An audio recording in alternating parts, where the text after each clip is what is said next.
Il a vulgarisé un peu les tendances de ce qu'on appelle aujourd'hui le développement durable.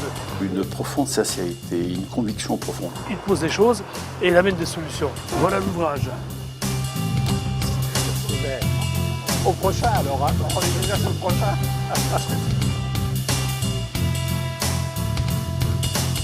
Franck Stéphan, c'est un jeune garçon de famille ouvrière, né dans la vallée de la Fensch, qui du fait d'une grande famille, trouvant pas toujours sa place au milieu des conflits entre frères et sœurs, se sauvait dans la forêt. Et c'est un garçon qui a trouvé beaucoup de réconfort dans cette nature avec les animaux, avec les plantes. Les animaux et les plantes. Aujourd'hui, cette passion anime toujours Franck Stéphan, au point qu'il en a fait son métier. Cet ambassadeur de la cause verte s'investit avec son ami et collaborateur Jean-Marie Pelt.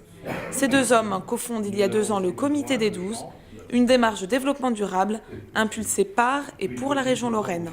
À 46 ans, cet homme de terrain, directeur d'une filiale de l'Institut européen d'écologie, est fasciné par la nature. Sa philosophie, apprendre de ses observations pour les appliquer à l'homme. Cet homme qui par observation, contemplation, compréhension des systèmes que nous proposait la nature, a essayé d'apporter une compréhension et un regard sur les sociétés humaines.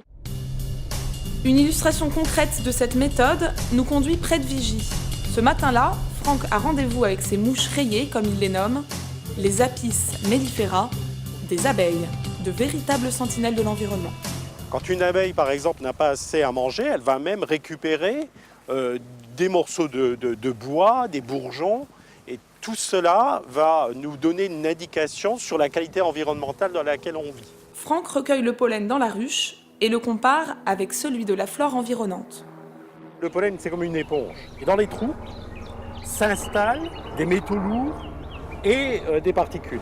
Imaginons qu'on émette l'hypothèse, on dit attention, les abeilles, elles se nourrissent de pollen à base de plomb. Et on constate qu'il y a un affaiblissement des défenses immunitaires. Logique, puisque le plomb, effectivement, abaissera les défenses immunitaires de l'abeille. Voilà. Une fois le pollen prélevé, il reprend sa route, direction Budin. C'est ici qu'un vaste projet de développement économique a vu le jour, grâce au soutien de la région Lorraine. L'âme de ce vaste ensemble au cœur de la vallée de la Canère, c'est un vieux moulin. Fort de 10 ateliers, c'est un véritable outil pédagogique à l'attention des scolaires.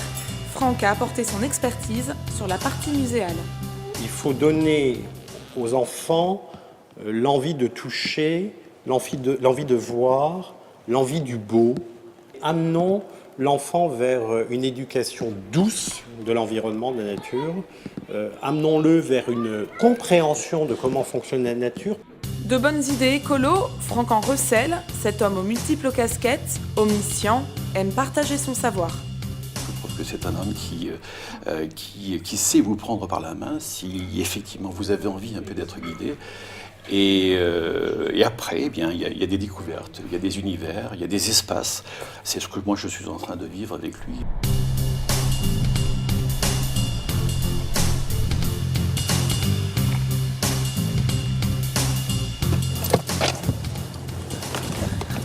Voilà, là on arrive à Forbach, à Eurodev Center, une pépinière d'entreprise dédiée à l'innovation.